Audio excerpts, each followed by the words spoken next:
আমি আছি, আপনারা বলবেন ইনশাআল্লাহ আমরা সাথে সাথে আপনাদের দেনা পরিশোধ করে দিব।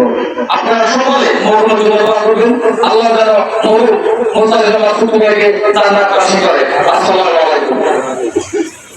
এখন আপনাদের সামনে সংক্ষিপ্ত বক্তব্য রাখবেন মরহুমের বড় ছেলে জনাব মোহাম্মদ সোহাগ সোহাগ কোম্পানি। আসসালামু আলাইকুম রহমতুল্লাহ। বলার মতো কোনো ভাষ্য নেই, তারপর বলতে হয় আমার বাবা দীর্ঘদিন এই এলাকার ব্যবসা বাণিজ্য করছে, ব্যবসা করছে, মুদি দোকান, ডিমের দোকান, বিভিন্ন রাজনৈতিক সাথে জড়িত ছিল। যদি আমার বাবার কোনো আচার আচরণে যদি আপনারা কেউ কোনো মনে কষ্ট পেয়ে থাকেন, তাহলে আমার বাবাকে আল্লাহর রাস্তে আমি হাত জোর করে বলতেছি, আমার বাবাকে আল্লাহর রাস্তে সবাই মাফ করে দেবেন।